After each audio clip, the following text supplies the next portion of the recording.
watch them in later if you would like to. So, starting from the international marketing, at first I will show you one video, and then we can go on and discussing what you can see Hello. here. Online marketing has made it easier than ever for businesses like yours to think beyond borders and take your place in the global marketplace. Now we're going to look at international marketing. We'll show you how to find the right international markets for your business and share some practical and cultural tips. Let's hear from Adrian on how digital advertising helped him open up his online business to the world. It became very obvious very quickly that I was getting lots of inquiries from different places in the world, and suddenly this business that I thought was going to be a very British-centric summertime wedding speech writing business was actually 52 weeks of the year and global. Very quickly, I started getting inquiries from the west coast of America, from the east coast of America, from the middle of nowhere in Canada, from Asia, and then I started sectioning the ad groups off. So I'm running a set of ads that would work better in America and Australia and New Zealand and South Africa, targeting them all, changing the bids, changing the daily limits. Every little territory is being handled. I've got this, international global business from my little room in Sussex. Let's say you have a vintage record shop with a stellar reputation. Your high-end equipment and expertise have helped you stand out and attract an elite customer base. Business is good, but you want to reach more of those customers. You've eyed some of the markets abroad and reckon it would be a good move to sell your products in Europe and beyond. So, where do you start? Well, first, you need to learn about the target market in each area you're considering and find out how best to reach them. For instance, with digital advertising, look at search traffic, competition, and pricing. This will give you a clear view of your potential markets, so you can decide where your products will be well received. You can use search trend reports, geographic data in your web analytics, and marketing insight tools to help determine which markets will be best placed to start expanding your business. Once you know where you want to go, you may need to overcome language barriers. How do you communicate and market to customers and prospects without losing anything in translation? You might need to translate and localize your website's content, but automated translation services are rarely 100% accurate. So it's probably a good idea to have a native speaker who can help you confirm the content has the right tone. Your new customers and prospects from different cultures and languages will need to communicate with you too. Be ready from the start with a plan to support those customer service needs. Next, think about your infrastructure and the systems you'll need to properly support your expansion into international markets. Don't forget about packaging considerations for fragile components, VAT, and any legal or regulatory issues. Once that's resolved, it's time to review your e-commerce and payment solutions. Now, although many e-commerce systems are able to set up multinational transactions, you'll have to customize payment options and other settings. We'll discuss this further in a later video. Even with great cross-border e-commerce systems, you'll still want to think ahead to the next step, getting your products to your new international customers. What's required to ship and deliver your orders? What about refunds, customer service and support? Marketing to new customers in international markets is an exciting prospect and one that could expand your business tremendously. Mapping out your plan in advance sets the stage for success. So, are you ready to fully explore international expansion? In the next videos, we'll explain how to research and validate the market for your product in new countries. Then we'll help you handle translation and localization and discuss the infrastructure and support you'll need. Finally, we'll go over adapting your e-commerce and delivery processes for an international market. Stay tuned and your business will be positioned for success in these exciting new markets. So, this was short introduction what is the international marketing looks like in SEO, social media marketing, Sorry, email marketing, yeah. PPC advertising. Where do you... Sorry.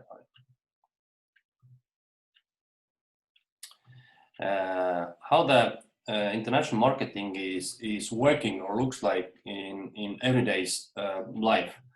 This is not like the all overview. If you would like to, you can find thousands of videos which explaining the international marketing tactics and strategies and what etc. But basically, the short video shows us that how it looks like the marketers' everyday's work. So they need to put some goals. They need to choose the markets. They need to analyze the markets, like we have already discussed through these course previous times more and more. So basically, the questions or the strategies and tactics are very similar for the home-based marketing, but there is some kind of let's say differences based on cultural and social and political and economical aspects, like we already talked. And the saying in simple words, the international marketing is something we need to do in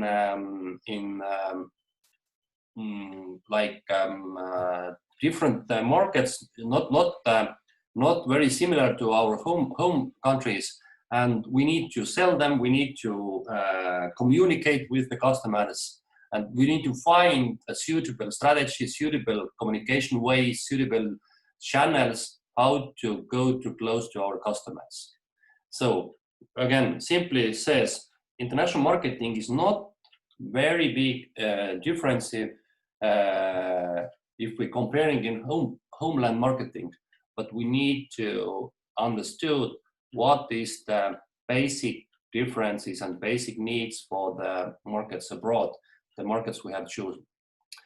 So why are we talking about international marketing? Because if you're looking outside, if you're looking around us, we can see that we're all using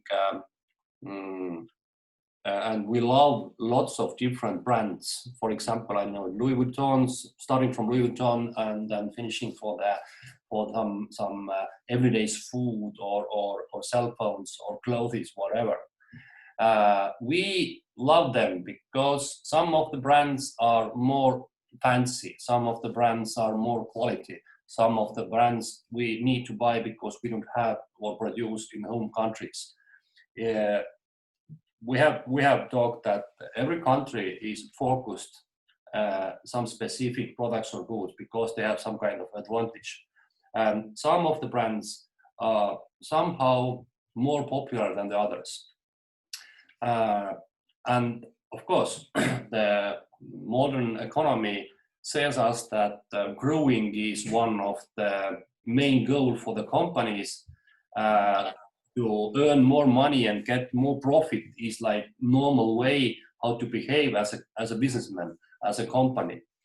Of course, the growth is not the only goal or the goal itself. The growth is sometimes like the result of the activity of the companies. If company very successful and the customers are asking more and more products or services, it's normal way that we will produce them more and more. So the modern life is itself gives us opportunity to go to abroad, to grow from our home countries to another's. And of course, the other option is that our company is based on so small market, and to survive we need to find the new targets, market new customers, and sell them more and more. But the globalization and then the global world already have get some challenges for us because, like we have said, that transportation, logistic opportunities, they all gives us more and more chances to sell very easily our products, whatever places all around the world. And of course, the e-commerce, the e-channels, the e-market gives us two different options. At first, You can buy whatever things you would like to buy from e-commerce, from e-shops. And of course, it gives us more and more possible options how to organize our marketing communication to all the customers, to all the markets we have interested about it. So, but we need to understand that whatever market we take or whatever product we take, we need to understand that not all the products and not all the markets are the similar. So sometimes, or even more than sometimes, very suddenly we need to change something if we would like to offer basically same products to new targets or new markets. And we already know that what is the main aspects, why we need to change the products, why we need to change even the name of the brands. It is because people are different. They are different values. They expected something differently. Even their geographical location is needed something differently. If we're talking about food or clothes or cars or whatever things, it's normal that people would like to buy, let's say that something what we are wearing, but some of us are living in warmer regions in the world. Some of us living in the colder regions. In Africa, perhaps we don't need winter clothes or things like this, but in northern countries, we need to understand that we have 4 seasons. We have warmer and colder periods. But we are the people we need to wear, or we would like to wear the clothes. And of course, if we're looking very closely, why some of the brands are more popular in some specific countries than the others, perhaps they're based on some kind of how to say, this brand emotions and the brand itself. Some of the culture, people came from some cultures, they more loving this kind of colored clothes or colored brands. Some of regions and some people and some regions, they love more this kind of black and white clothing and something like this. All these kind of everyday differences we need to take account if you are choosing to go to abroad. And the way and the methods and the strategies how we can communicate or market it to other countries, we need to take account. So we have already discussed that international marketing is not. We need to take account not only differences based on languages. It already involves cultural differences, market saturation, customer behaviors. We know that we could be very close in the first view with our neighbors in closer countries. But again, we go to more deeply, then we understand that even the closest neighbors, the people in these countries are behaving a little bit differently. So it means that all these brands, which we can call worldwide brands, they already need to adapt even a little bit, because the consumers' behavior, the demographics, world markets, everything is a little bit different. And if we can take whatever example, let's take for instance Coca-Cola. So we know that Coca-Cola is one of the most well-known worldwide brand. Even the Coca-Cola need to change something a little bit, not only by how to communicate or how to market their products, but the colors, the brands names, the consist of these of the drinks. Plus, we need to understand that let's say this kind of e-commerce, we like modern people used to buy things from e-shops, from whatever brands called Amazon or eBay or something like this. But we need to understand that not all the people all around the world had access, for example, so easily to internet, or in the other way, how to like the video says us, how you can transport your goods. Is it possible to use, I don't know, some faster transportation ways? Things like this, we need to understand that changing or adapting our brands, our products, and our marketing message is normal today. I have said previously that only few of the worldwide brands, only some of them, they had this kind of like privilege to use the same name, the same slogan, the same messages, the same packages all around the world. Only a few of them. Most of the brands need to adapt something, and it is also based on our like customer behavior, because we are used to be like small kings. We are used to demand from the brands that they need to adapt from us. And if you take the history of modern economy, then you can see that perhaps 100 years ago, most of the product was very similar, because the capacity and the difference of the products, or the chance to find some difference from products was so small. We have in this period, the world had only, I don't know, 1 or 2 car brands. We know that this kind of freezers and microwaves and whatever things we use today, every day in our kitchen, was unknown 100 years ago. But today we have possibility to buy everything, and the world has changed.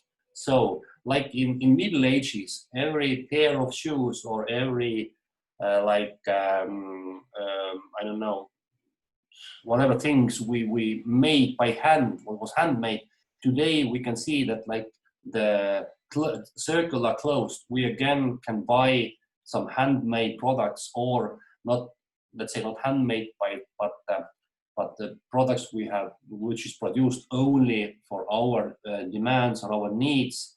It is again some kind of adaptation, and the companies are used to do that. And they know that people would like to be different from each other.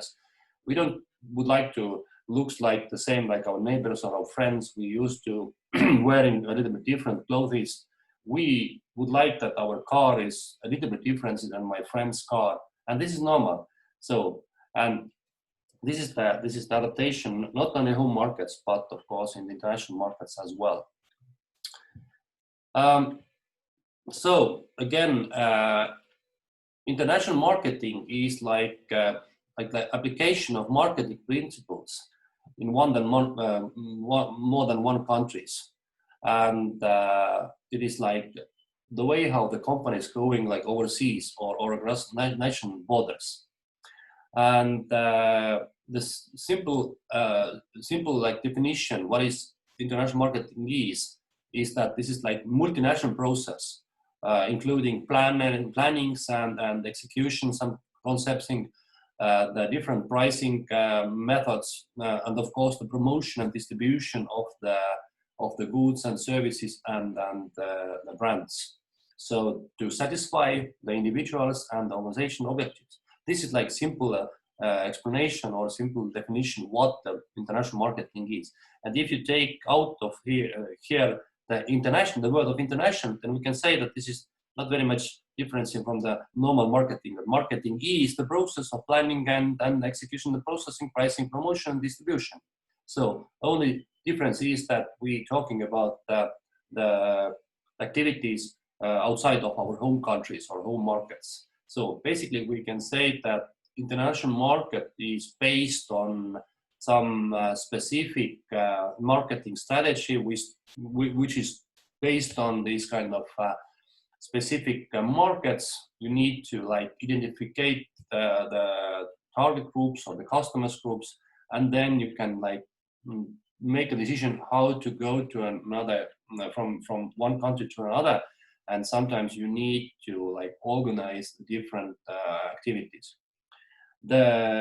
We can say that we have 3 possible strategies how the companies, worldwide companies or international companies, are creating their marketing strategies. The first is, like I said, we take all the world like one market. So the companies never change anything, what includes the brand names, the product itself, and even the marketing messages. Only few companies can like privilege to do this. No, let's say perhaps Apple, one of these. Maybe the Coca-Cola is very close to these kind of companies. Perhaps something more. The opposite way is that companies are creating special strategies for each country they have chosen. It means that if Estonian company are going abroad, then it means that we creating the special strategy for the Latvia, Finland, Sweden, Germany, United States, whatever. And in the middle of these, like these sites is like this, let's say, regional adaptation. It was approximately 20 years ago. I worked in one Estonian advertising company, and my biggest customer was the Peugeot dealer in Estonia. And I was very close cooperation with the Peugeot, this manufacturer in France, and also we had some kind of specific cooperation with the main advertising company based on Europe. And when the Peugeot is launched a new model, then I saw that they have created the campaigns not for each countries they selling to cars, but for the regions. There was campaign based on United States. There was specific strategy for the South America, the Africa, the Asia, the Europe. Basically, they had 5 to 7 different strategies each time. And like, as I understood, the difference is based on the difference of the customers. But the car model was the same, but the message and the ads and the communication ways was absolutely different. This example reminds me that even 20, 30 years ago, passed away, we can say that this is not something new, but we had adapted like marketers long time ago. Today it's much more easy because you can use online channels, the social media, and ways like this to create some specific message based on specific language.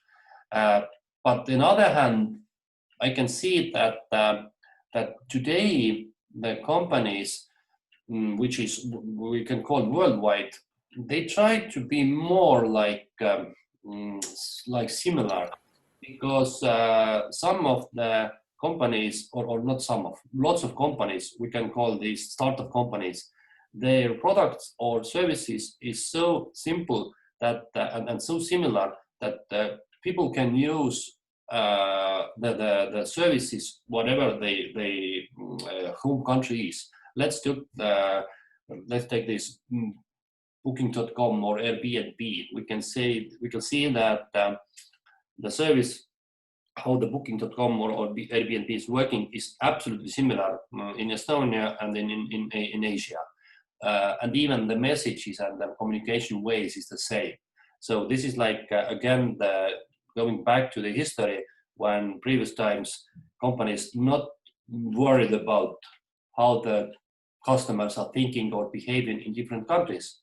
Now we can see that the history is changing, not changing. The history is remain the same, because it's not very much difference if you marketing the modern startup companies. We know that global marketing is not just selling the product, because like I said a couple of minutes ago, that that all the process in the even in the basic marketing is based on planning, or marketing includes planning, production, placing, and promotion. And this is like, it looks like in home countries, but like this is the same way how we do it in worldwide markets as well. What is the main like change over the years is that when the internet was not so common way to selling products, and not was the very common way how we can communicate with each other. The internet 25 years ago was just a channel. We can send the emails, or perhaps we can find some information from the internet. So today, when we see internet as a way of the selling, and the way how we can be like in the net of all the places around the world, it had given the opportunity to smaller companies as well. I remember my first contacts with the modern businesses, and then I realized 25, 30 years ago that this was like only that the international business was only like bigger companies' privilege and bigger companies' way how to sell their products, because it was very hard to transport your goods and to understand how the customers are behaving. It takes lots of times and huge amount of money to create the specific products which is suitable for a specific market. Today, as we see, we're selling not very much products, but we're selling some kind of like service solutions. So it has given the opportunity to the smaller companies as well. I'm not talking about that we can sell whatever things from e-shops or e-commerce. And this is like, in one side, it is very huge advantage for all of us. As we are businessmen, and the other hand, as we customers. We have lots of opportunity to buy whatever things we would like to buy, and we can sell whatever things we would like to sell. But in the second hand, we can see that that the competition is so like rare that only the harder companies and the smarter and the clever companies can get the worldwide success. I have lots of friends who own this kind of small internet companies, and I see that they try to sell and try to be more successful, but it doesn't give the results.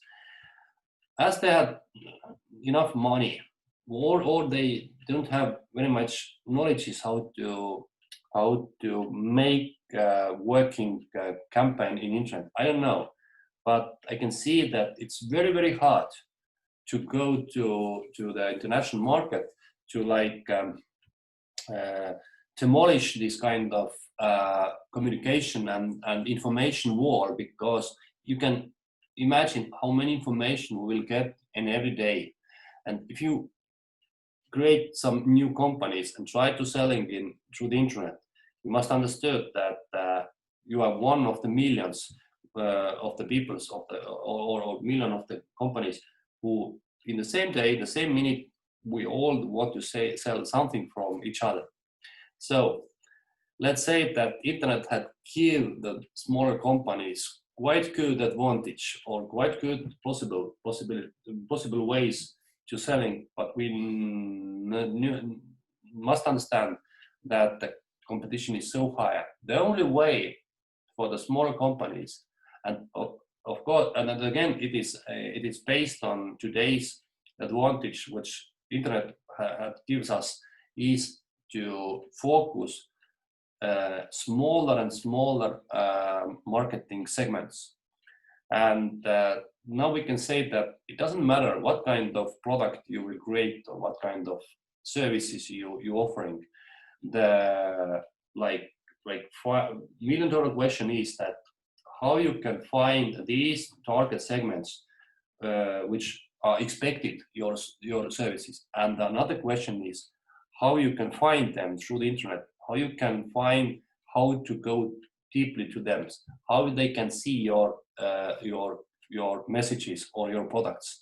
And this is the biggest challenge for today's companies. Only the bigger one, they have lots of money and they have lots of smart brains, and they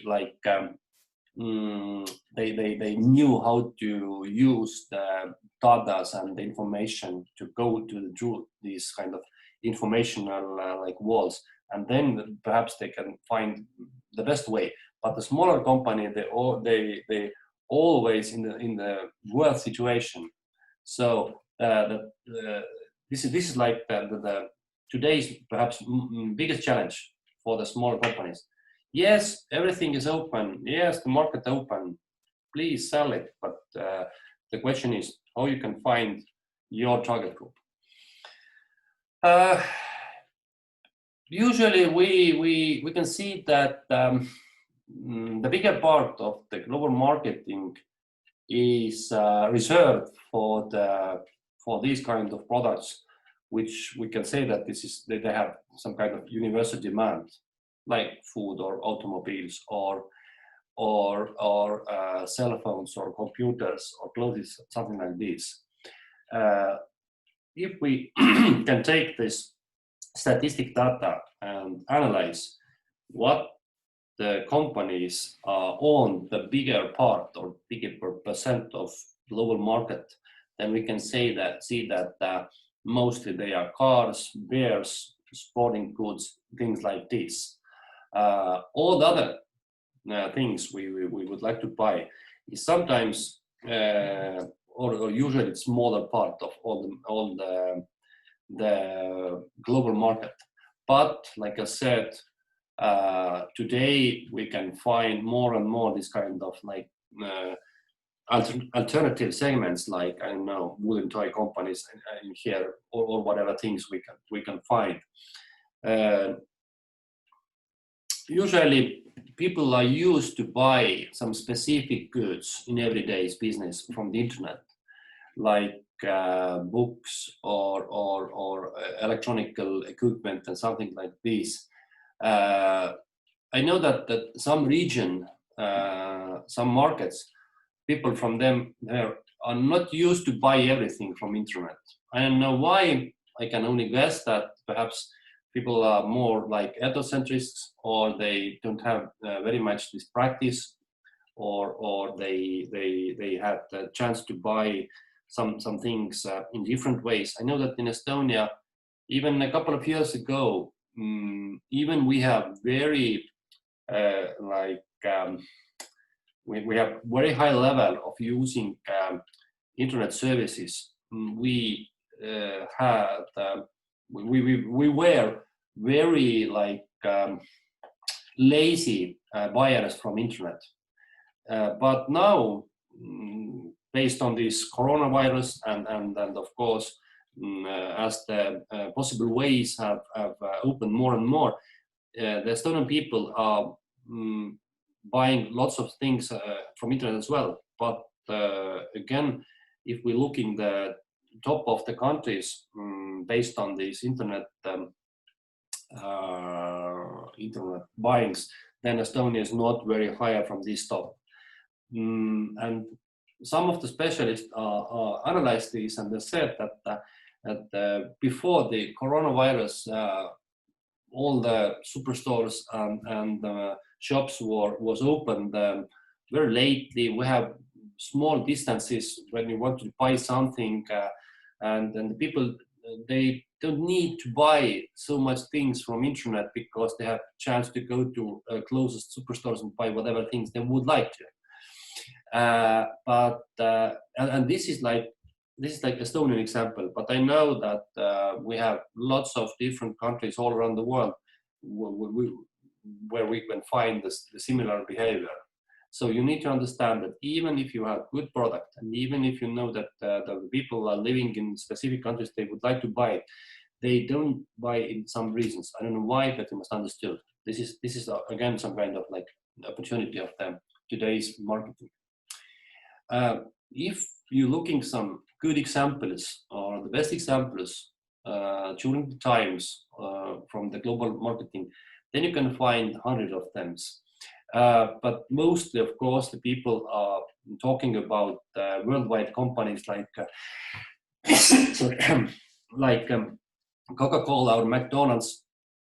You can see that Coca-Cola perhaps is one of the best examples all the times and even today. It's more than 100 years old company, and now it's represented in more than 200 countries.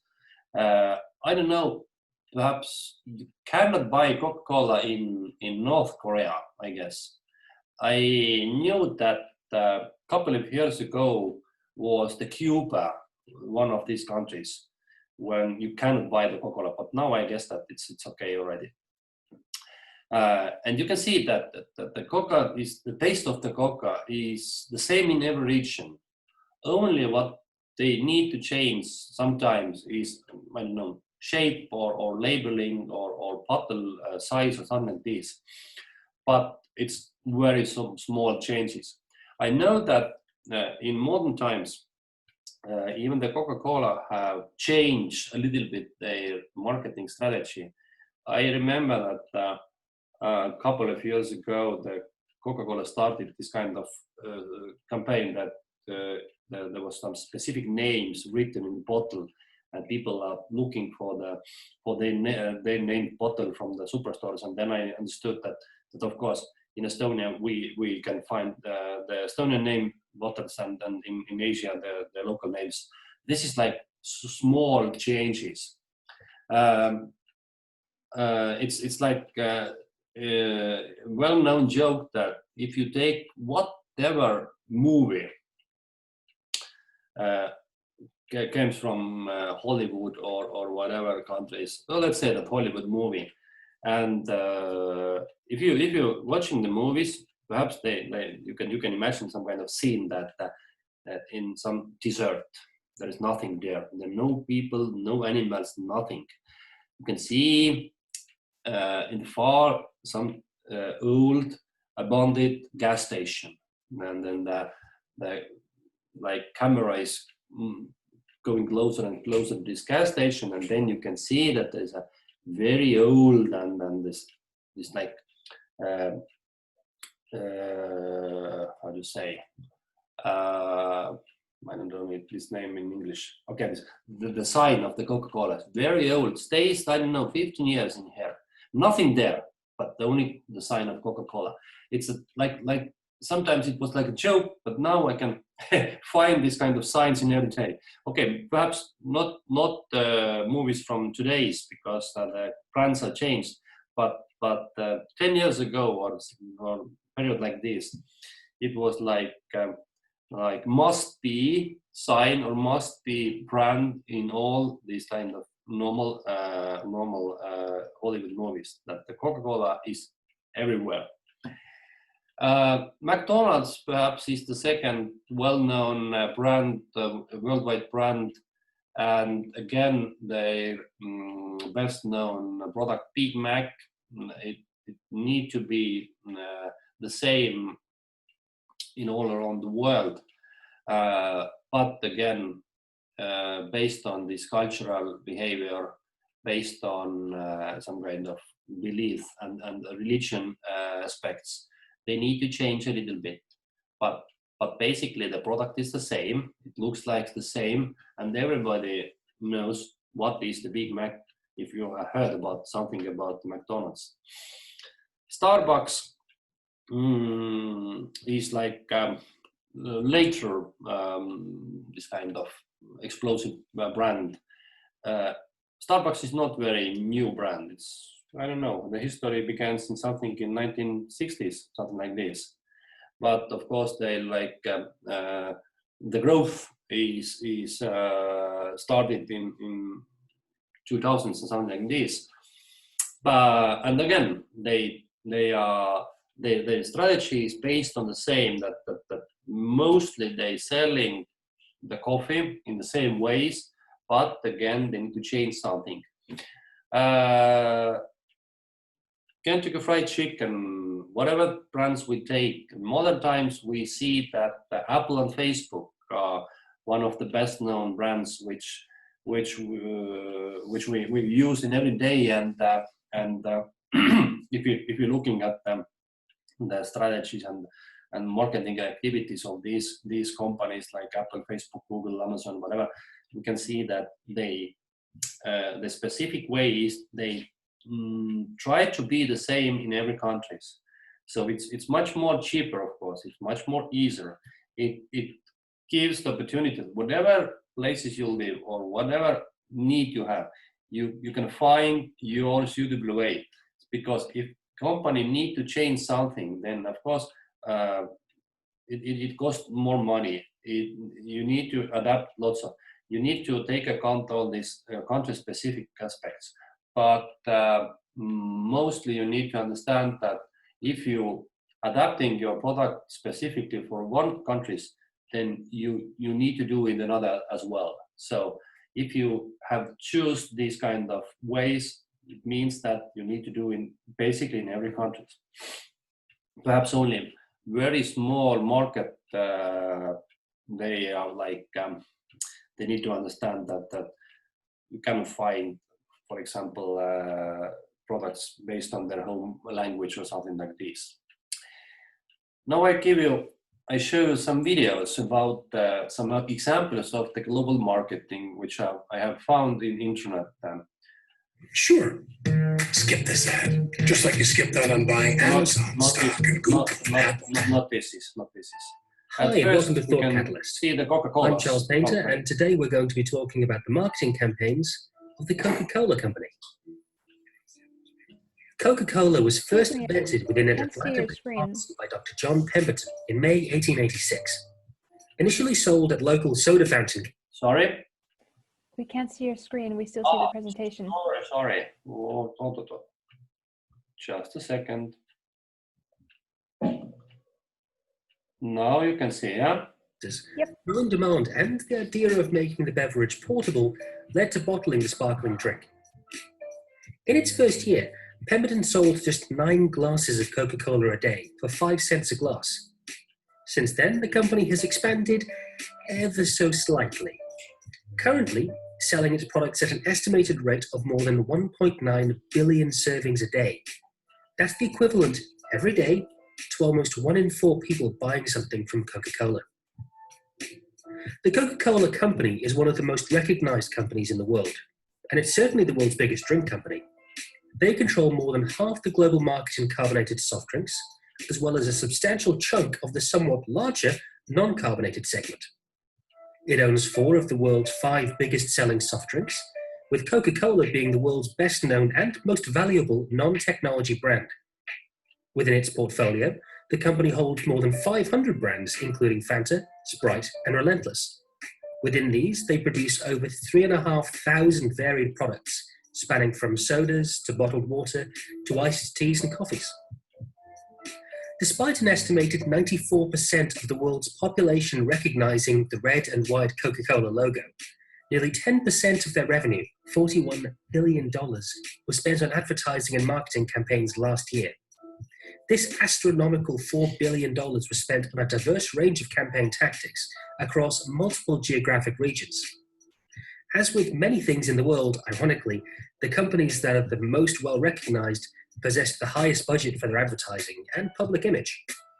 Luckily, this hefty budget allows Coke to experiment and get creative with their marketing, providing the opportunity to remind us why they're as successful as they are. Now, what is the Coca-Cola brand built upon?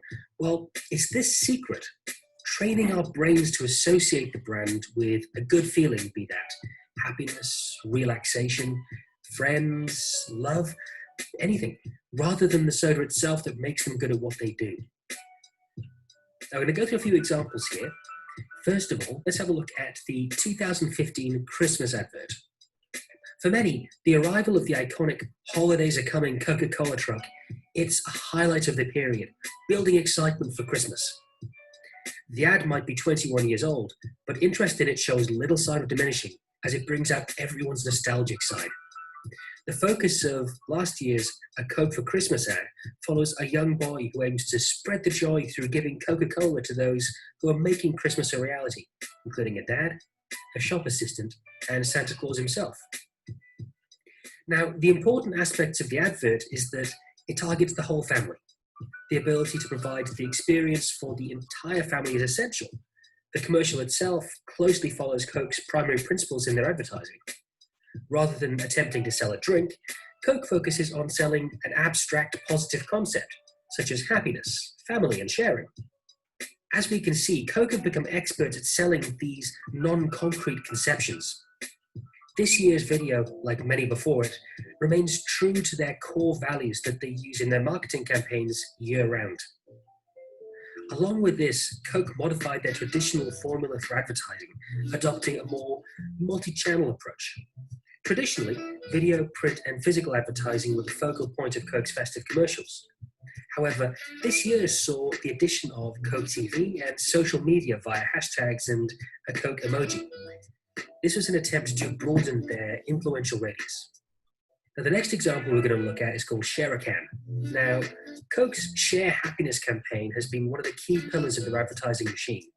This involved multiple previous strategies, such as the Coke Hug Me machine and the hugely successful debranding tactic, which we'll talk about in a few minutes. However, the Coca-Cola Sharing Can may have successfully created the most literal rendition of sharing a Coke. The regular-looking can of Coke can be twisted to become 2 mini cans, allowing probably one of the easiest methods for sharing a Coke on the move. As part of the pilot project, Coke distributed its sharing can to thirsty Singaporeans and documented their surprised reactions. The documentary of this surprised happiness involved the team accompanying the distributors, following them to areas where they knew there would be heavy traffic, and filmed people's authentic reactions. This documentation provided Coke with video evidence of the purest possible form of happiness, showing how people would react and the kind of power it has. Now, finally, we got on to debranding. As mentioned earlier, arguably the most successful Share Happiness campaign would be the debranding tactic. Marketing director Lucy Austin and her team within Coca-Cola's South Pacific branch were delivered a 151-word creative brief that gave them free rein to deliver a truly disruptive idea that would make headlines and capture the country's attention. The resulting campaign, known internally as Project Connect, based on its ambition to both strengthen the brand's bond with Australia's young adults and inspire shared moments of happiness with the real and virtual worlds, became known as Share a Coke.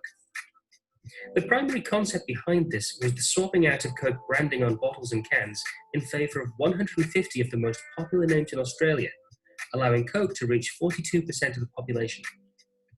This campaign was released and almost immediately saw a positive reaction, with unaffiliated celebrities buying bottles and social media conversation and media coverage blowing up as a result.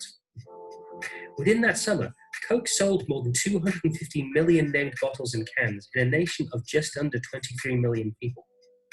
This overwhelming positive result led to the expansion of the campaign across the world, reaching more than 70 countries. As the campaign spread across the globe, over 17,000 names were used, including generic nicknames and titles such as Mom and Dad and Mate. These additional titles purposefully made the invitation more about giving a Coke to someone else rather than keeping it to yourself, and broadened the appeal and played to their core principles. What would your life be like if you were a rapid transformational therapist? The ability of such a revolutionary and notable campaign could be argued to rely solely on the ability to relate to the customer on the eye level. Lucy Austin suggests that the success derives from the use of our name, the most personal thing we possess. It's our fingerprint, our identity, in one word. It can't get much more personal than seeing our name, our own unique identifier, on a bottle of Coke. The campaign capitalized on the global trend of self-expression and sharing, but it did so in an emotional way. Coke's advertising team have released its fair share of interesting campaigns, some with more success than others, but few could be called an outright disaster, with the possible exception of New Coke. The continued pursuit of alluring and revolutionary advertising tactics by Coke is sure to assist the sales of their products worldwide, and will not be likely to go anywhere anytime soon. As you can see, Coca-Cola have shown that by engaging with their customers and not just shouting from the rooftops about how great they are, they're able to grow year on year and build a brand loyalty and a brand awareness that you just don't see in many other sectors. And it's a lesson that a lot of companies could do with learning. We hope you've enjoyed this video. If you'd like to see more of what we do, please remember to like, share, and subscribe, and we'll catch you again next time. So, what is the bigger success of the Coca-Cola? How you can understand?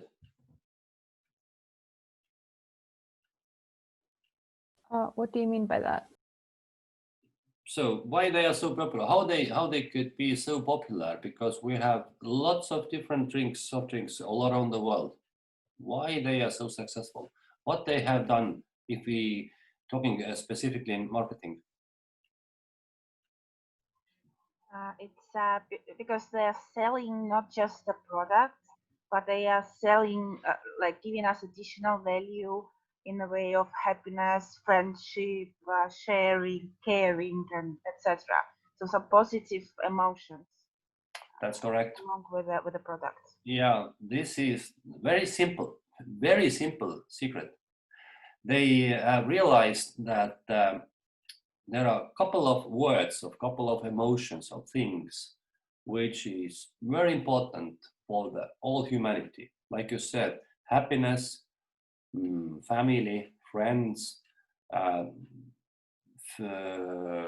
this kind of things like Christmas, Santa Claus, freedom, summer, warm. Very simple things, very simple words, very simple conceptions, and this is like this is the secret of the Coca-Cola. Of course, Coca-Cola is not the only one who have chosen this strategy, chosen this kind of approach, but they have done it in the best way, I would say. Of course, if you're selling, I don't know, electronic equipment, perhaps you cannot say the world that this is like happiness of the world, or you would be more friendly if you own this kind of cell phone. But the secret is that as more simple you are, the more successful you could be. Because if you would like to be the worldwide, you would like to that everybody loves you. You need to say in simple words and in simple meanings, and nobody is against these kind of emotions, or they not feeling that the company will lie them. Have you heard that the iconic Santa Claus, this figure, and in the red coat and white bear, is created by the Coca-Cola? Have you heard? Do you know how the Santa Claus previously looks like?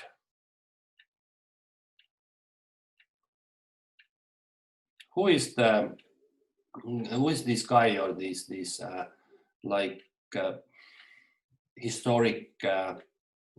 historic symbol?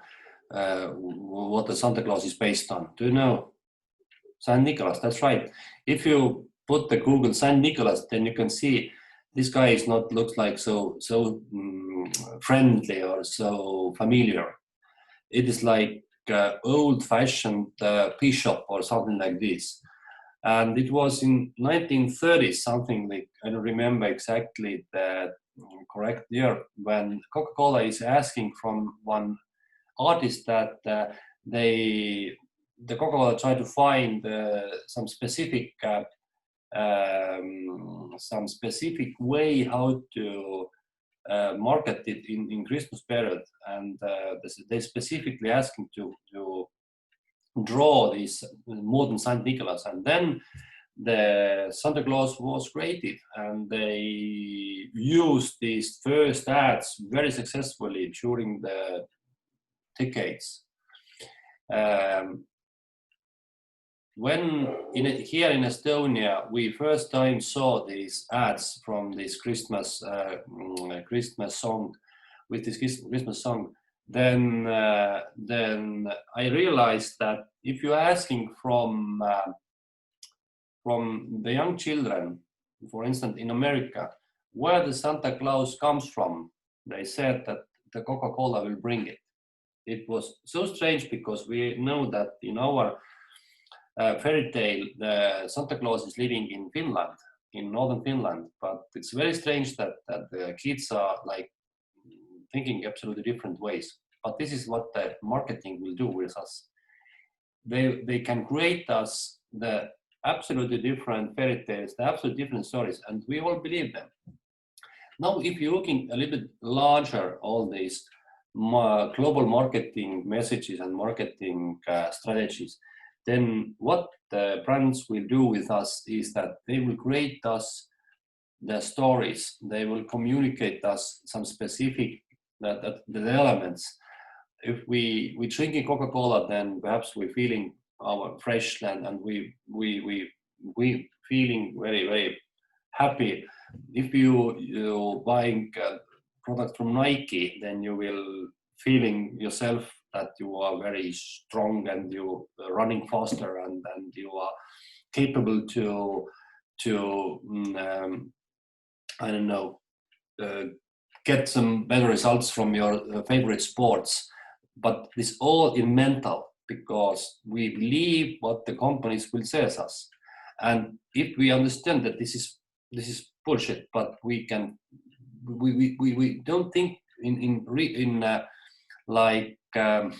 we're thinking that of course we can understand that if I buy a bottle of Coca-Cola, it doesn't give me more happiness, but in some subconsciously we're thinking that we have heard and these ads, and it gives us the feelings that yeah, it's very good. I really feel myself much more better. Okay, let's go on and see another video. Hi, I'm Dr. Amy Killen. I have my own medical practice, and I've been using Doodly now for a few weeks. 10, 9, 8, 7, 6, 5, 4, 3, 2, 1.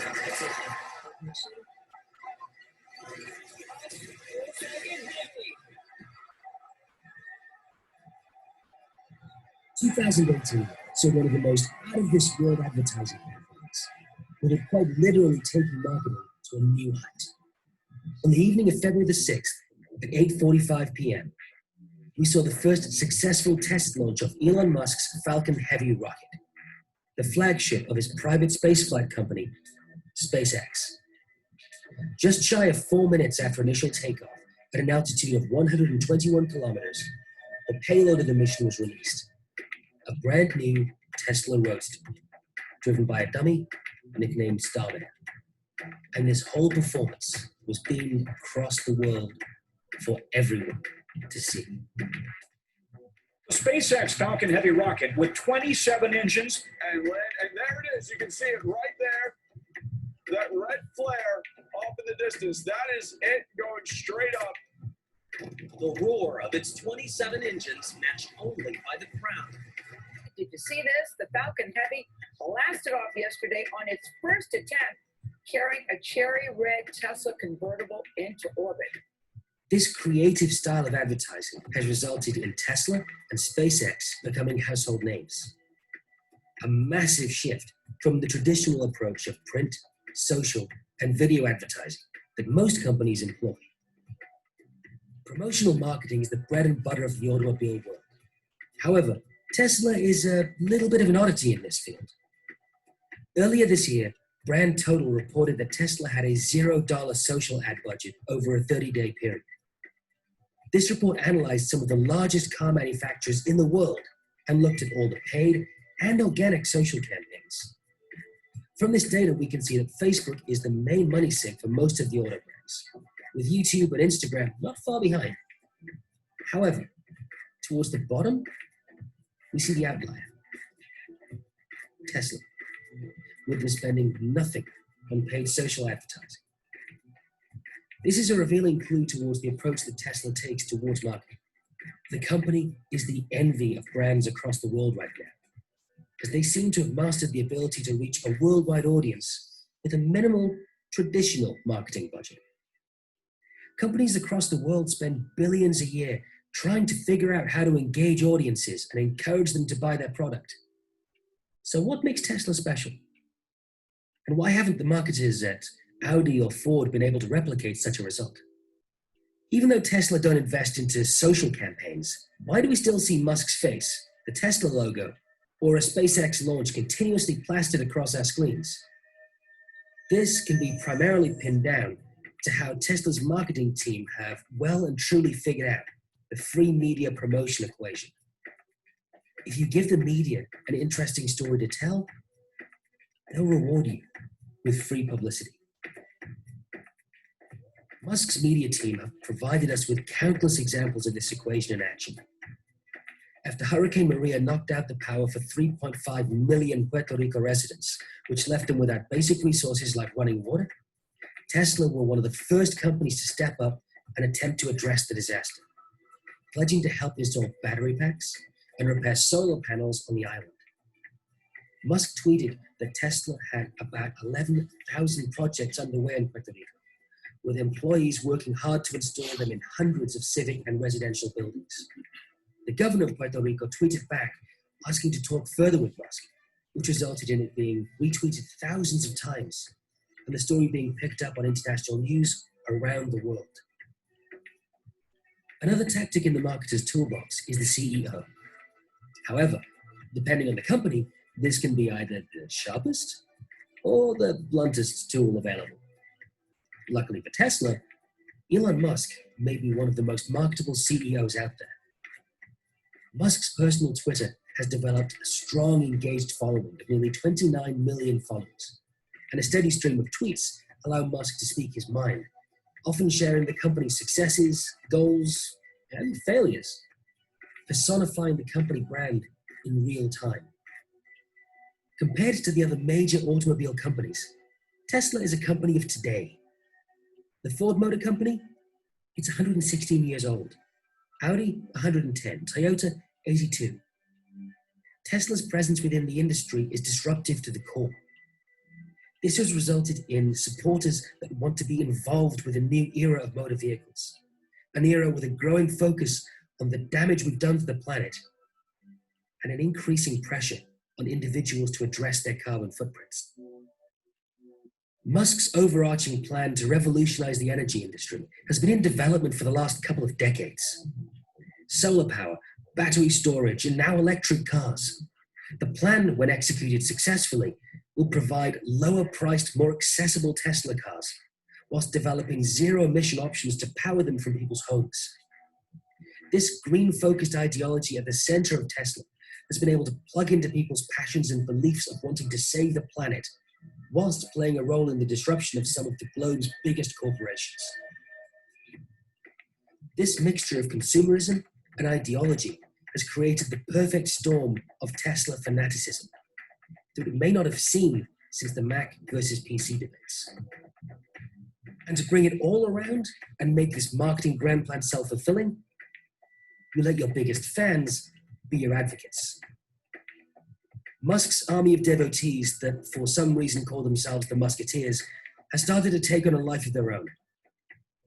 You only need to visit the Tesla forum or Tesla subreddit to see how passionate the group is. Every digital marketer knows that it is difficult to get people to advocate for your product. However, this is no problem for the Musk empire. With a range of products that people love, it's not hard to get your fans to not only buy your products, but to recommend them to their friends. Whether or not you believe that Musk and the team behind him can really ignite the electric vehicle revolution and save the planet, well, that's up to you. However, there's no doubt in anyone's mind that he is a master at building free press, aligning his brands with flattering media opportunities, and building customers into advocates who do the selling for him. If you've enjoyed today's video from Thought Catalyst, please consider subscribing to our channel. So, the same question. What is the secret behind the Tesla's success? People think Tesla is interesting to talk about, so that helps build up the hype around it. Okay.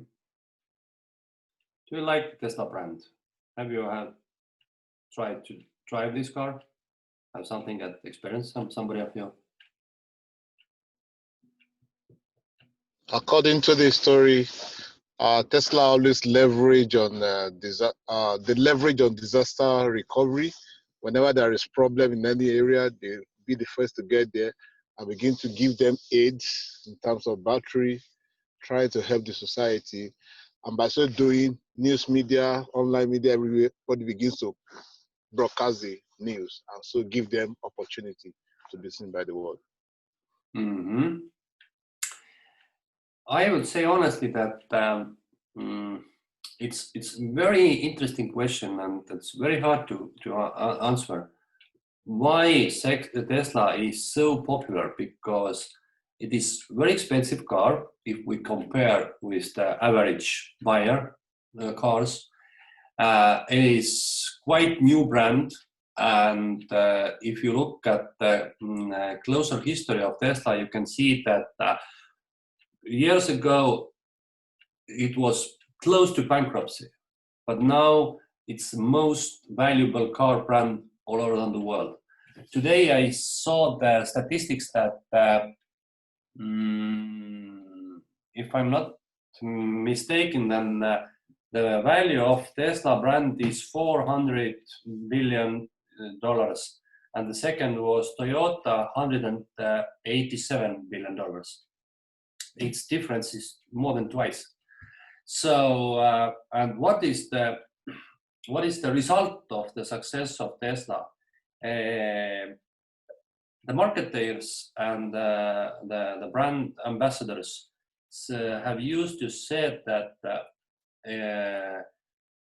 some of the worldwide brands had got this kind of level that we do not say the products. It's enough when we say the brand. So basically it means that if somebody is wanted to buy a cell phone which is carrying the Apple brand, then normally people say that I'm buying the Apple, not the Apple cell phone.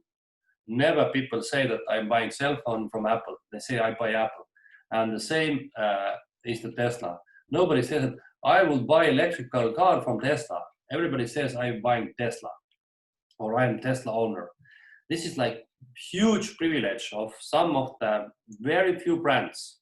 Perhaps, I don't know, some I don't know, Ferrari perhaps, and other luxury brands like, I don't know, Armani or Versace or something like this, or Rolex watches, something like this. It is the huge success, and still I don't know why, what they have done. Okay, we can see, we saw them from the video that they're using very cleverly this mixed media. They using zero. They're spending zero from the social media, but they have got these kind of chance which I have dreamed when I was working in area of marketing. And my dream was that I dreamed that I can create this kind of products or this kind of marketing message, that only once I put some ads or only once I'm saying something about my product, and after that the media itself start discussing and talking about me. And that is what the Tesla have done. So they creating some news, only one of news, or showing some kind of video.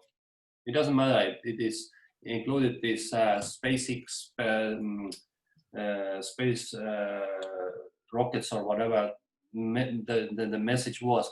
But the media is like taking every inch of every bit of this information, and they creating the news and everybody's talking. Today I read the news about this car which is flying in the cosmos, and I was interested about how far the car has come from the Earth. And if I'm not mistaken, then the car is right now behind the Mars already, and was very funny information that this kind of toll which is sitting in this inside of this car, the guy listening what was this what the song was, I don't remember, some specific song which is going over and over and repeating over and over, and that the number was 300 billion times when the same song is repeating the singing in the cosmos. I don't know, is it really happening? And nobody knows if the car is still existing, but the system was created that if the battery is still working, then this kind of doll who's sitting in the car can listen to the same specific songs and over time and time and time. Okay, the next video. Everything in life is a negotiation. When you cross the street is a negotiation. Getting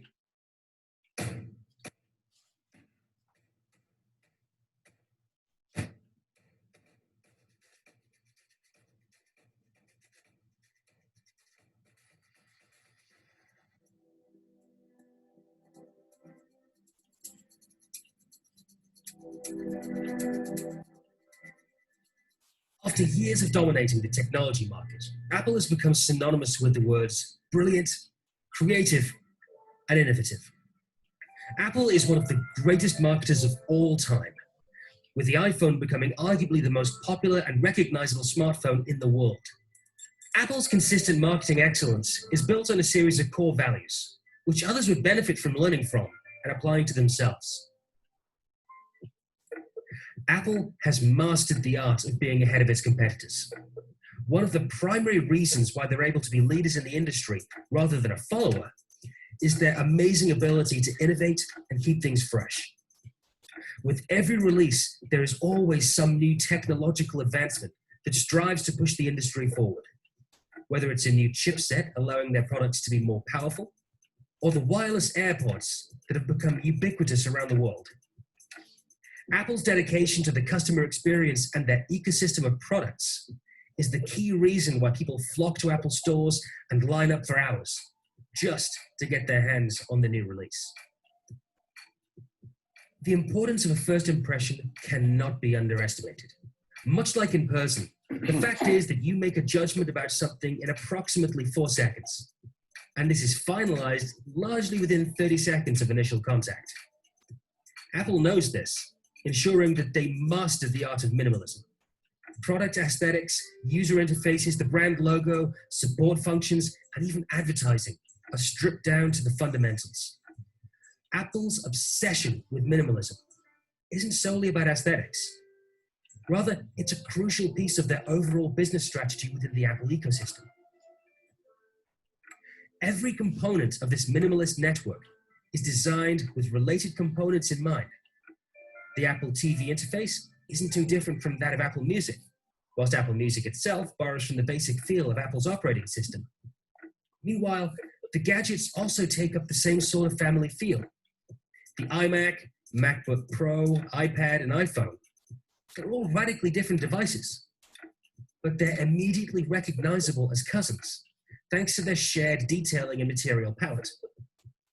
This highly integrated, minimal aesthetic is priming you to enjoy Apple's other products, ensuring that when the new iPad is released, you already know how it works and that it will fit within your own personal home environment. When Apple brought out their first iPod back in 2001, the response from the press was apathetic. MP3 players were already around, and this new release was nothing new. In fact, most MP3 players were actually better than the first iPod. They had larger storage space, replaceable batteries, and they were cheaper. So, what did Apple's new iPod have to offer that other MP3 players didn't? The iPod looked cool. It had a sleek aluminium shell, half the size of its competitors, and a scroll wheel that could zoom through the trademark 1,000 songs in your pocket. This easy-to-use, sleek iPod made the entire process from downloading your favorite song to the listening experience a simple and enjoyable experience. Apple has a legendary focus on customer experience. Every customer touchpoint, from the products through the user experience, and even the retail store, yields a consistent Apple experience. This clean, seamless, just works mantra ensures that every layer of the ecosystem works straight out the box, providing a logical experience that makes the user's life easier and more enjoyable. Apple's consumer base buys into their ecosystem, expecting a high-quality, polished experience from start to finish. When pairing this high-quality experience with Apple's aggressive expansion into every facet of our lives, it's no surprise that their products, apps, and technology have become an integral part of our modern lives and routine. Apple's approach to the harmonious integration of external developers, manufacturers, and services with their own catalog of products creates a thriving mesh of technology, creating a sort of ubiquitous computer all around us all the time. A key example of Apple's integration outside of their traditional devices is their integration seamlessly into the fitness industry. Wearables have become far more than a fashion accessory in recent years, with their ability to play your favorite high-energy playlist whilst also collecting valuable biometric data for those who are serious about their progress and development. This now vital bit of kit can play an essential role in your daily life and is often the difference between lounging on the couch and finishing that 10K. When a piece of gear has this much influence on your life and routine, you'll be sure to place a lot of trust and belief in the product, further solidifying Apple into your daily life. Much like Louis Vuitton or Chanel, Apple is associated with high-quality, luxurious, and trendy products. To ensure that they maintain this image, Apple carries out a range of marketing practices to ensure that they look like the premium luxury company they claim to be. This brand identity is reflected in the pricing strategy of Apple, with all products undergoing fixed pricing.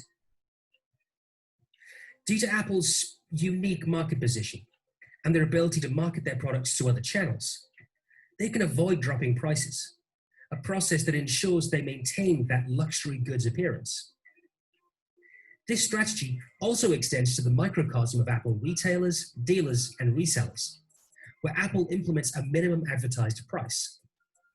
This sets a lower limit on the prices its resellers may advertise Apple's products, keeping prices relatively comparable to their own stores and with minimal wholesale discounts.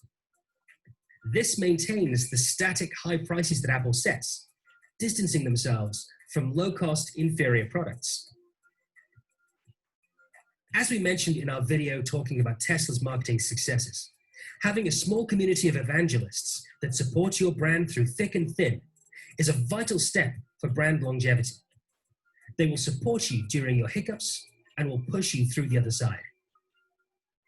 This group won't dare stray away from the Apple ecosystem, ensuring full integration and making sure that their friends and family are aware of its benefits.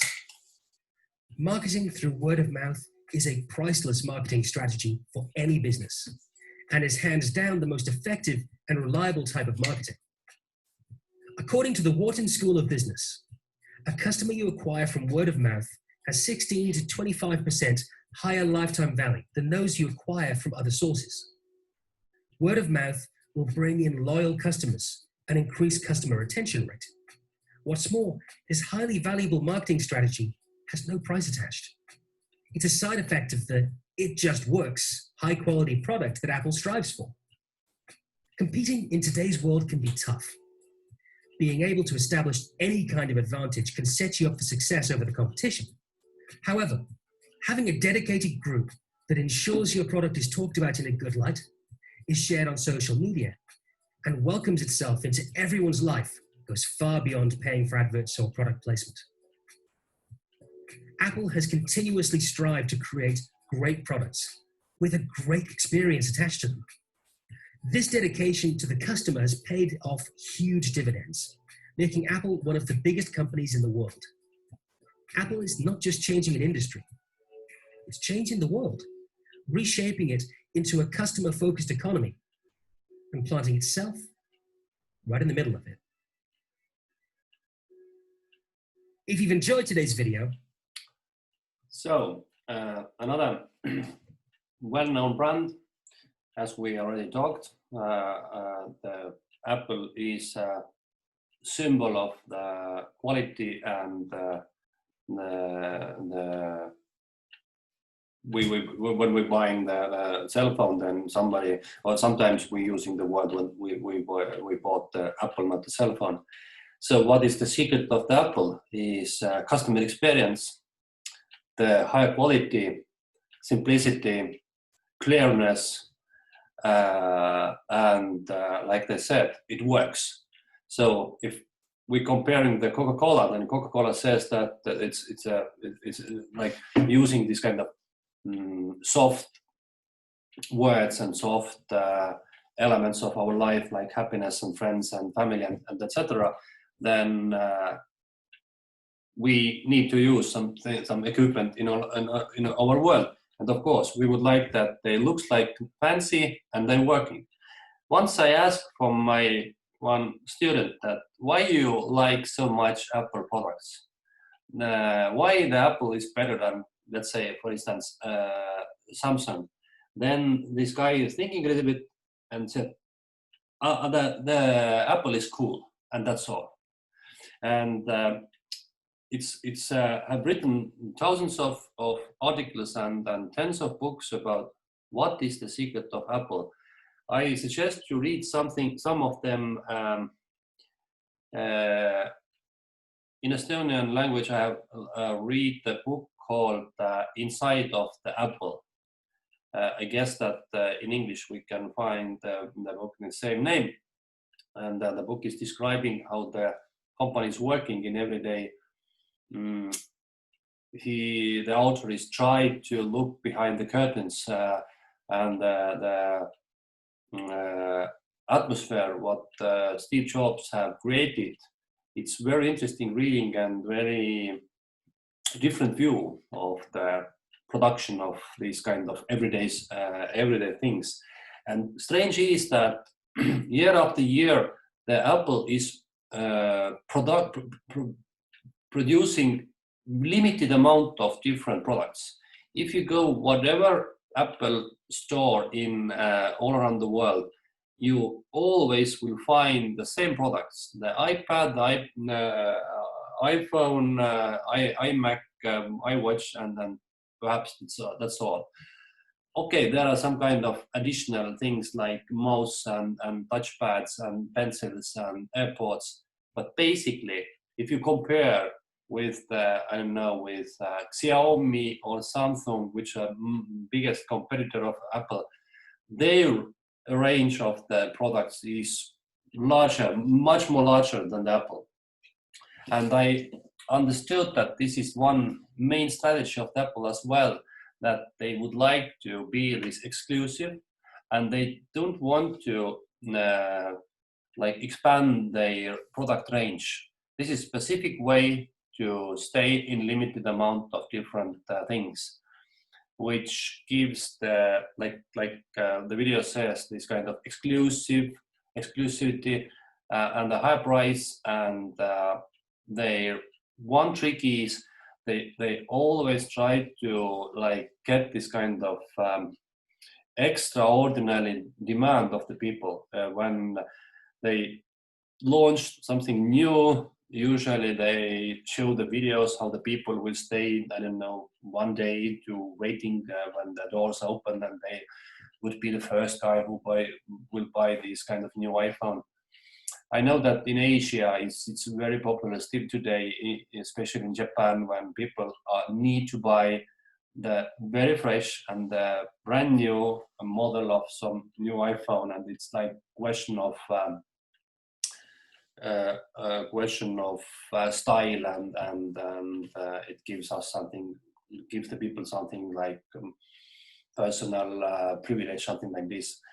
But anyway, if you looking around the world, even the poor countries, people who perhaps don't earn so much money, they are not very rich, but they still would like to own the Apple because it gives some kind of level that I'm like, I don't know, rich or cool guy. And of course, all the marketing activities what Apple is doing, like the every September, I guess, it is the big press conference from Apple when they introducing the new models of the new equipment or some I don't know, changing and things like this. Again, this is like more than marketing campaign than the press conference. All the secrets and all this like specific guests who already can all participate in this press conference. All these kind of small things have created this kind of this secret aura around the Apple, and I like this kind of smart ways. They don't do nothing simple, nothing ordinary. They try to be different from others. The next video. Was waiting patiently outside his store, but for over a century, generosity has been a crucial part of the DNA of Anton Berg, Denmark's biggest chocolate company. The founder was even famous for offering free chocolate to the customers waiting patiently outside his store. But over the years, the brand began to lose its relevance to consumers, and most had forgotten what once so clearly differentiated Anton Berg from other chocolate brands. We needed people to rediscover Anton Berg and the positive effects of being generous. Research shows that 7 out of 10 people become happy when they are generous towards someone, but only 1 out of 10 experience generosity in their everyday life. If only Anton Berg could inspire people to be more generous, we wouldn't just live in a happier society, we'd sell more chocolate. So we decided to conduct a little experiment. In February 2012, we opened a chocolate store in the center of Copenhagen, but it was no ordinary store. We didn't accept cash or credit cards as payment. We only accepted the promise of a generous deed towards a person you care for. We called it the Generous Store.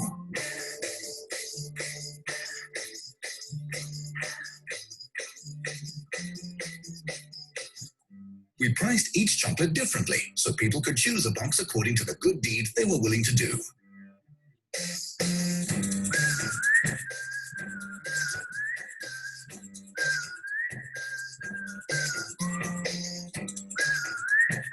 To ensure people made good on their payment, their generous promises were posted on Facebook.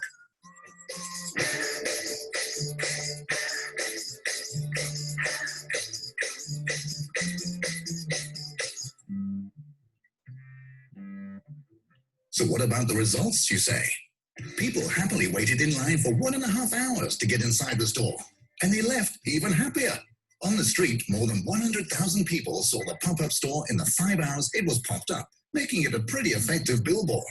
The buzz created on the day ensured earned media across national newspapers and news sites, and the pop-up store started a wave of generosity, quickly spreading through 150,000 Facebook feeds in just 24 hours. More than 20% of all customers posted pictures of their good deeds to Anton Berg's Facebook page within 72 hours of the store opening. A week after the store launch, we seeded a film of the event online, and in just 2 weeks, this combination of event, buzz, social media, and online seeding ensured that the campaign reached more than 1 in 20 people in Denmark. From here on, the idea traveled the world and was featured on more than 1,000 influential sites.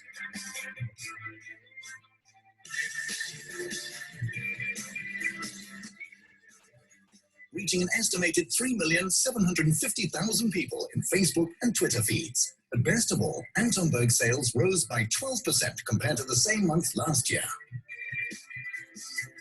So apparently, generosity does pay.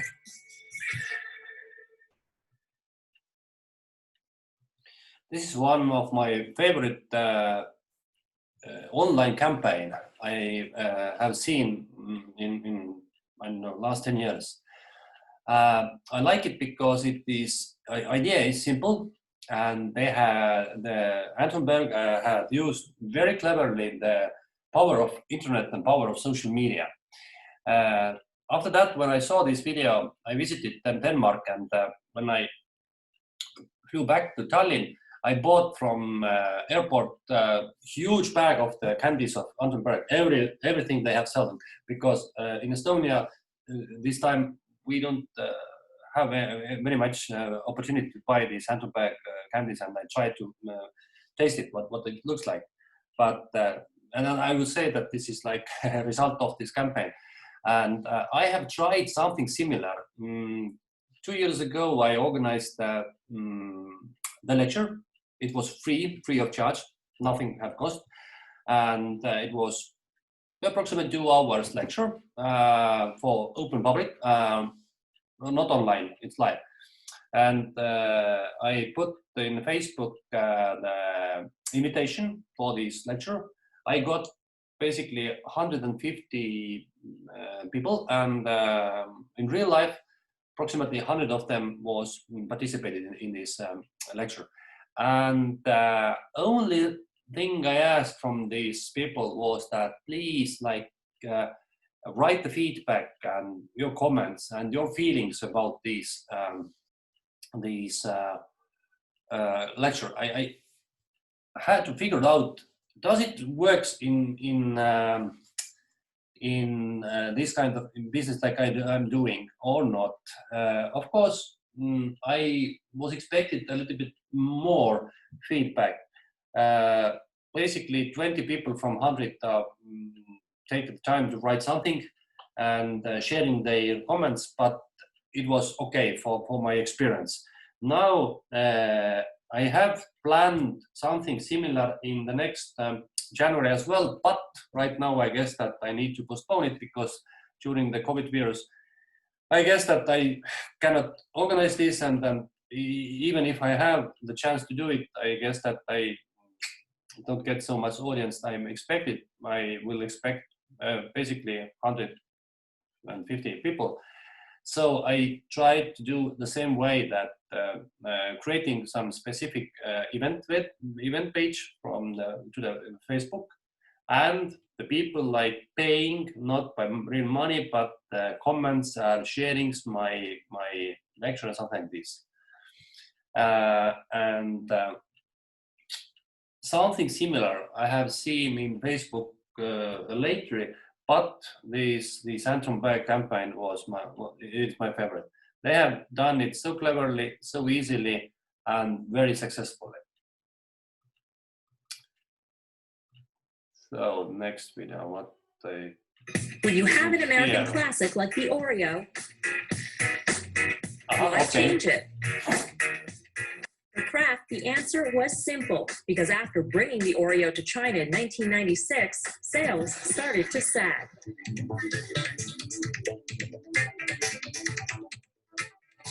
We started to do some research and said, gee, I'm not sure everybody really likes this American version, which is quite sweet. So we started testing alternatives, and it took us a long time and a lot of prototypes because we were trying to get exactly the right balance. Lorna Davis heads Kraft China. She says remaking the Oreo helped double sales in 2 years and made Oreo the #1 selling biscuit in China.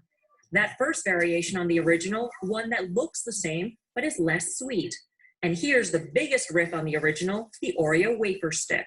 We discovered that the wafer market was very, very big here in China, and we didn't have an offer in wafer. And consumers really liked Oreo, but actually they like wafers. So we launched this product, which is a chocolate-coated wafer, and it comes in a prepackaged product like this. And in 2006, this was the biggest single SKU, or biggest single item in China. It's the product that made history for Kraft, not only because it's so different from the original, but because it's the first product developed in the China market and now sold in Canada, Korea, and Australia. I like the big front face. The hope is this kind of entrepreneurial spirit in local markets will spur Kraft's next big sellers. automatic hit. People just loved it. Yes. Okay, let's give this a try. You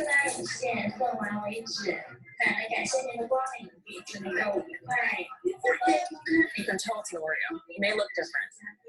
It tastes like an Oreo. Yeah, that says a lot for our R&D people, because to manage to create a coated wafer product that still tastes like an Oreo, that's really impressive. From there, the number of variations grew. White chocolate covered wafer sticks, a cookie lined with cream that can be used as a straw, and a super long wafer cookie. The wafer sandwich, so you can see it behaves exactly the same as an Oreo. You just have to take it apart.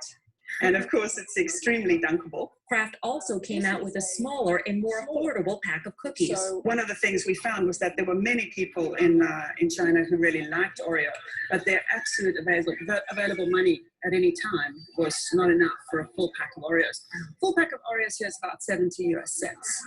And so this pack is 35 cents, and it does particularly well in the second and third tier cities. So even that pricing difference, selling something for 35 US cents versus 70 US cents makes that much of a difference in sales. A very big difference.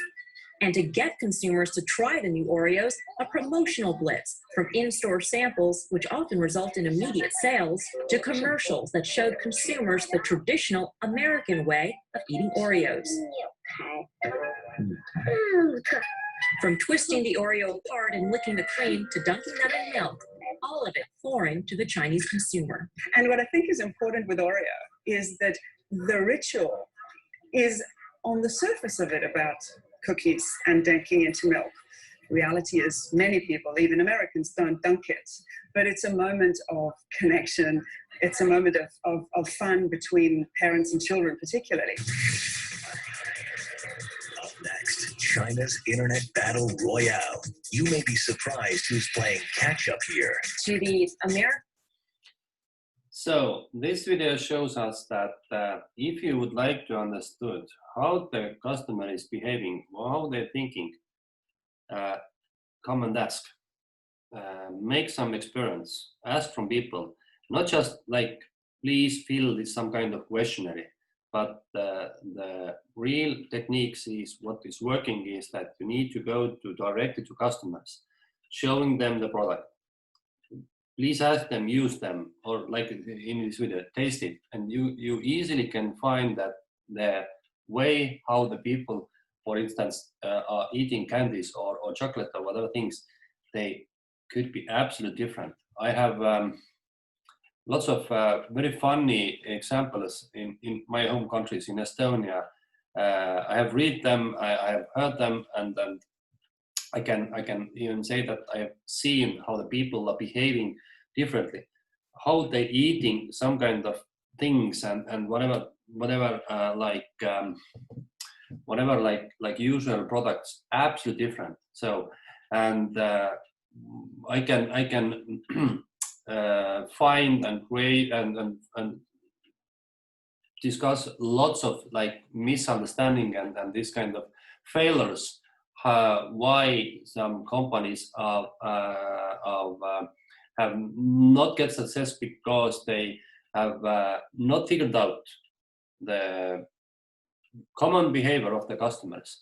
Usually how the companies are doing, the international companies, they created some products, then they created some huge campaign and thinking that that's all, and launched the product, launched the campaign, and then waiting the results. But the question is that, like in here, they need to understand that even the smaller things and the everyday things we use in our everyday life, people are used to think and used to eat or behave absolutely different. Let's take example, usual things like sandwich. Do you eat sandwiches? Yes. Mm-hmm. How your sandwich looks like? There's a piece of bread, some butter, and then maybe a meat or then a vegetable and cheese. Okay, I will try to show them pictures.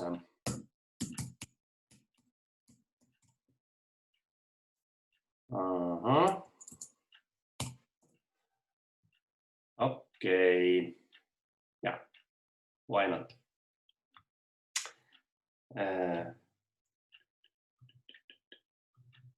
Is your sandwich looks like this? No. No? Who is talking to me? Greta, I was talking Hanna. Anna, you living where? Finland. In Finland. And Finnish sandwich doesn't look like this. I mean, it might, like, that's not abnormal, but that's a Okay. bit much. Then it looks like Estonian sandwich, perhaps. This like, or not? Not exactly, no.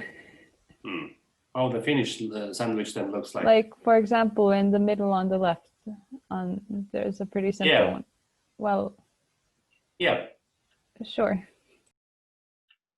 here. Yeah, something like that, Yeah, but but not like a double sandwich. Yeah, this is Estonian sandwich as well. What my point is that here in Estonia, this is our sandwich. Bread, something behind of this, ham or cheese. But this sandwich is international sandwich. It means that one slice of bread, slice of ham, and other slice of bread together. You understand what's the point is? Very simple thing like sandwich, but here in Estonia, we eat it, we have used it absolutely different ways.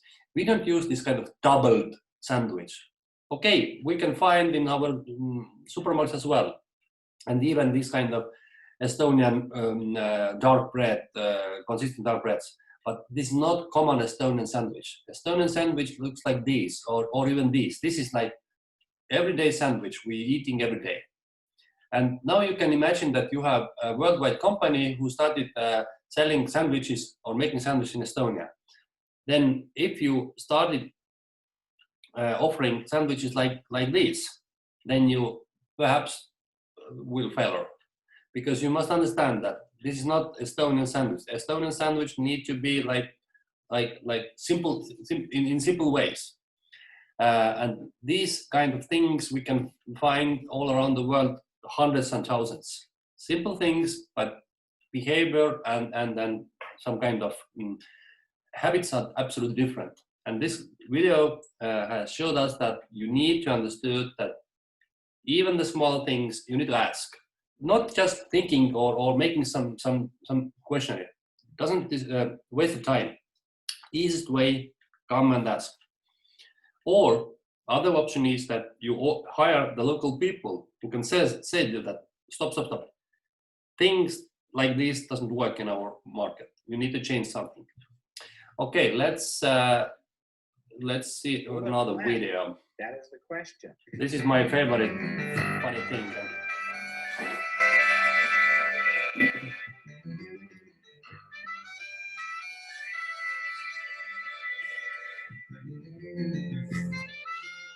The iPhone 10 is the most advanced and feature-rich iPhone ever. It has an edge-to-edge screen, facial recognition, and a talking cool emoji. It may be the smartest smartphone ever made. But the question is, will it blend?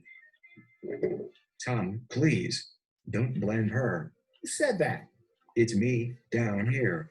Don't blend her. We are in love. Who? It's true. We fell in love and want to spend our life cycles together. Friends, I can't do this. This is the first time two pieces of technology have been in love. This is a historic event. Who are you? I'm you, Tom, from the future. What's the future like, future Tom? The future is terrible. Computers have taken over.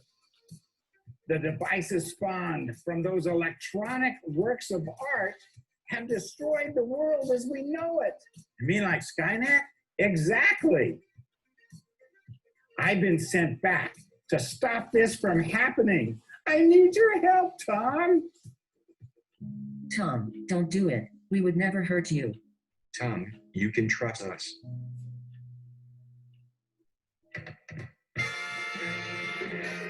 I think I'll press the John Condor button. You mean the John Connor button. Exactly.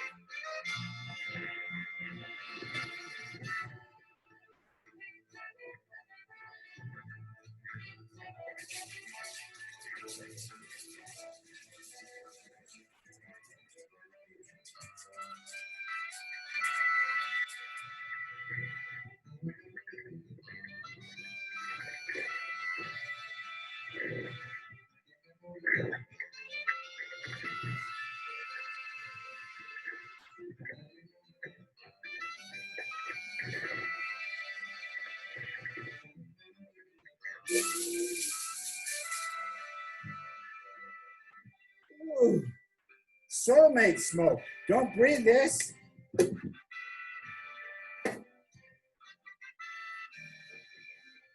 Nice work, Tom. You saved us.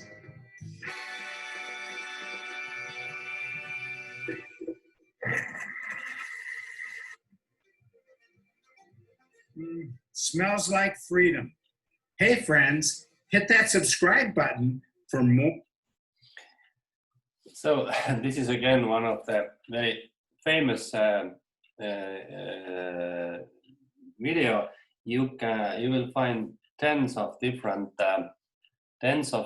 videos called the Will It Blend, and this guy, Tom, or what the name was, this guy will blend all different things from iPhone to iPads and things like this. Why I'm showing this video for you is that I like the way how this Blendtec will promote there is like the combination of fun, different approach, some a little bit scary, and everybody's understand that this Blendtec is very good. If you blend the cell phones or even harder things, it should be very, very like very good or very good quality. And this is one of the simple rules that if your product is, let's say, suitable and understandable for every people in every countries, don't like make the message so complicated. Try to use simple ways and even funny ways and use a little bit perhaps this kind of crazy approach to get the message that these things do this product will do this and then the result is this. My point is that sometimes when I'm looking and I'm watching the different videos or ads or commercials, whatever, in TV or in internet, sometimes my question, what was the point of this message? If I need to read once more, or if I need to watch one times more, then this is the problem, because I'm perhaps fan, I'm watching the videos over and over again, but let's take the ordinary customer. The people had no time to read the ads. They didn't time to watch the ads. They just perhaps clicking once in the video. And if the message is very messy and if they don't understand what the message is, then that's all. Okay, the problem was that this video is too long. Okay, you will find much more shorter videos as well. But the point is, keep your message clear. Like this is like rules that keep it stupid simple. So whatever you will promote, whatever you will market it, try to be as much as understandable.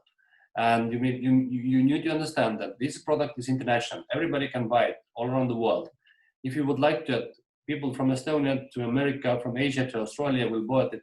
They will understood message clearly, and it's much more like gives you advantage if you will add something a little bit crazy as well. But of course, sometimes all the people perhaps don't like this kind of approach, but I like it. And when I was working in marketing, then my my style was that if you have a chance to do something a little bit tricky or a little bit crazy or add something funny, do it, because people like simple, funny, interesting way. Not to be very specific. Don't add very much information. Don't add, I don't know, whatever secret behind of these things. Be simple, be clearable. And finally, if you had a chance, touch the human like main aspects, like we had said, family, happiness, whatever things you can add. Okay, this was some examples of famous brands, marketing strategies, and some other examples as well. The second question or second like approach is why some companies are failed. But as we have talked more than 2 hours, I propose that we can continue in the next time. We have more videos to watch, and we can like analyze why the companies will fail. But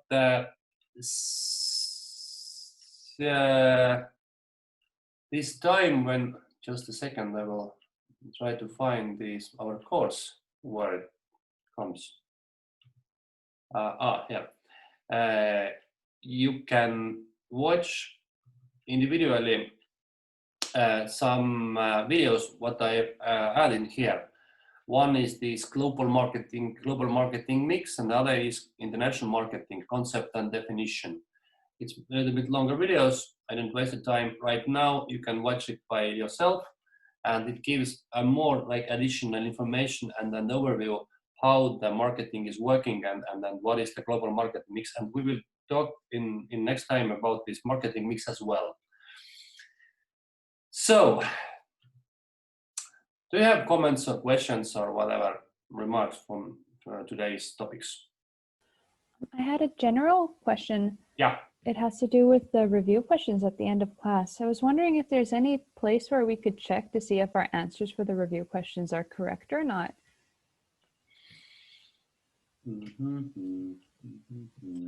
Okay. If perhaps it could be in the Moodle. This is the best place. I need to find, there is lots of opportunities in Moodle. I need to use something which gives us to, we have, here, just a second, what is this? Course feedback.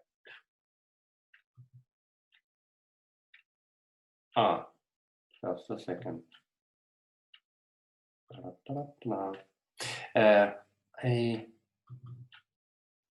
Perhaps this is one. Course participation, ask questions from teacher and other participants. This is one of the way. Can you see it? Yes, we can. Yeah, this is one option. And then, just a second, I will checking what possible ways we have here more.